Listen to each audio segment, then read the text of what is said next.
Hello everyone, this is Defense Politics Asia and this is the Frontline Changes Report. And so this time around I moved the mic much nearer to me. So you let me know if it is improved the audio or is it like terrible idea. Yeah, it might be a bit over exposure. So then I have to adjust the volume lower a bit. So anyway, so frontline changes for the past 48 hours, and this is the total area, but we'll count the total is not wrong. This one is I haven't counted yet.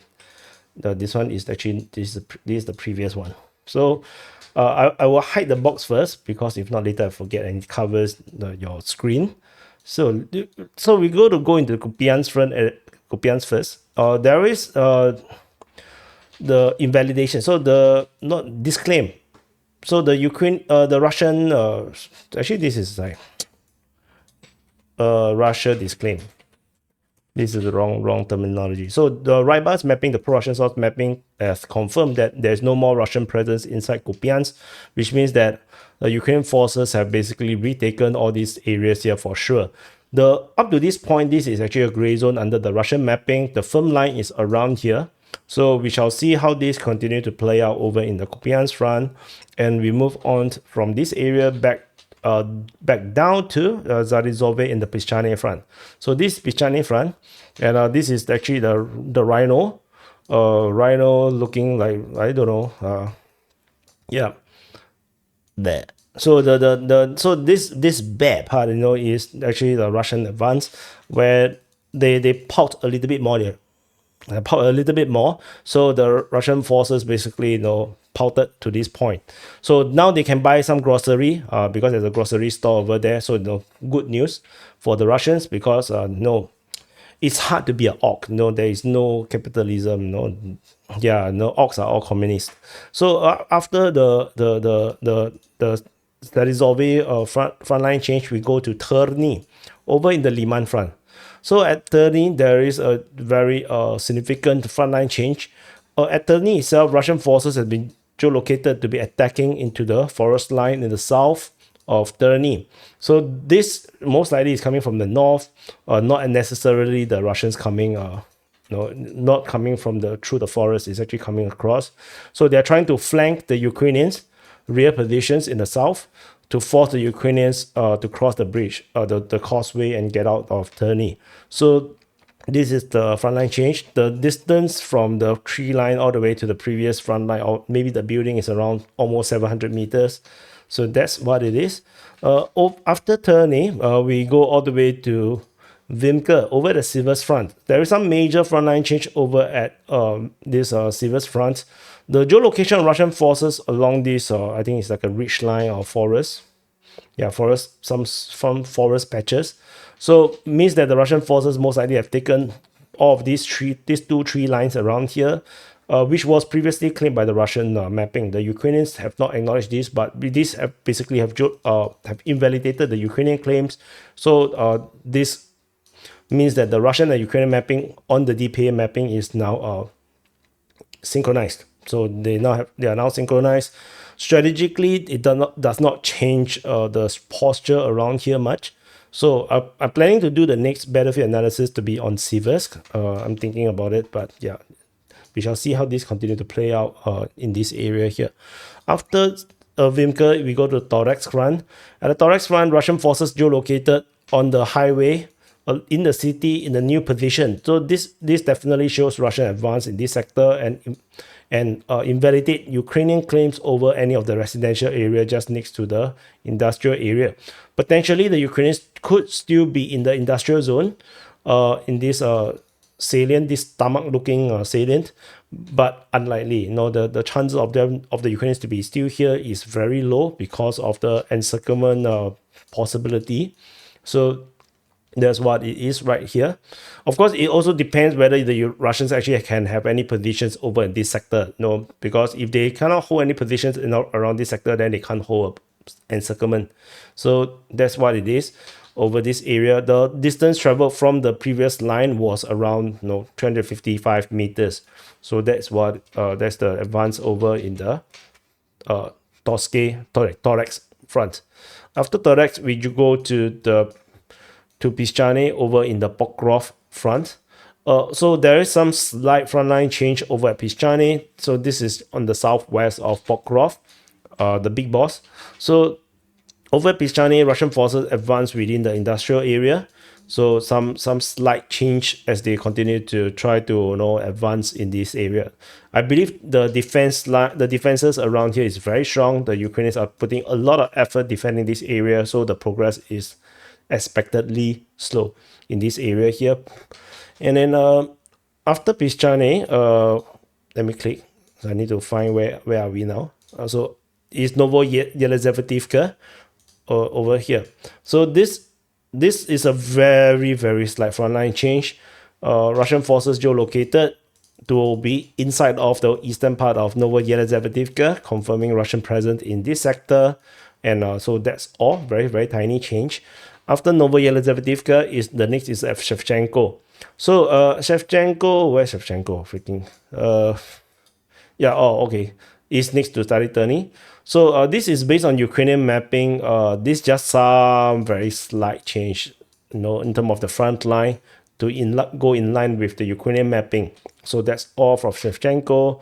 Then we have frontline changes over at Krakove. So this is pretty major. I've done a battlefield analysis on this, the last video, so you can check it out at the end of this video. I'll put the link on the screen.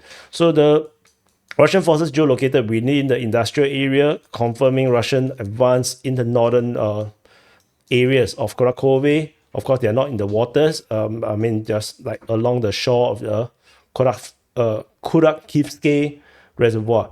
So, but because of the way how we do mapping, of course, this area of water is now under Russian control, contributing to a much larger area captured by the Russian forces.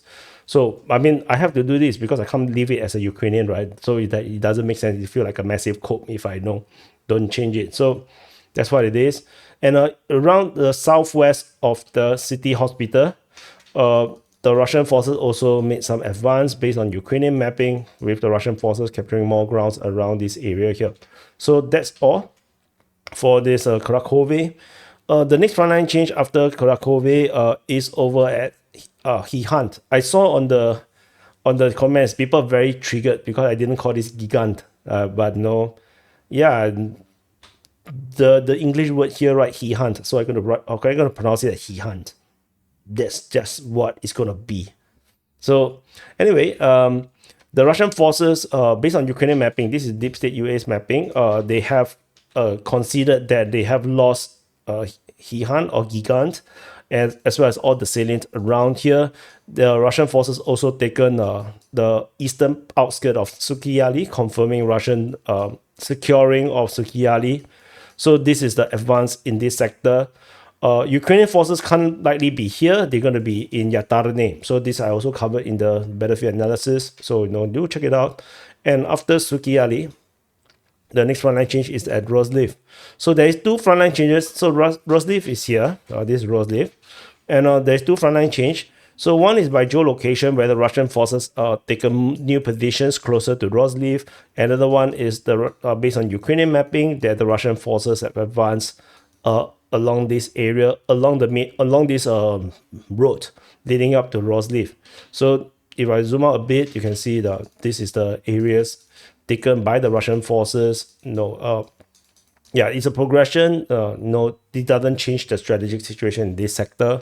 Pretty much the same. So after Rozliv, there's one last frontline change is over at Vremivka. So this is the significant one. I also did a battlefield analysis on this. The Russian forces basically have cut the road as expected and basically shut off Vremivka and Velika Novosilka from any of these roads. So there is no more major roads. They can only use the tiny roads along the forest lines, the dirt roads, to reinforce and resupply now, because of the Russian presence and fire control around this sector. So there is a very significant change. This actually changed the strategic situation in this sector. So this is a very major update.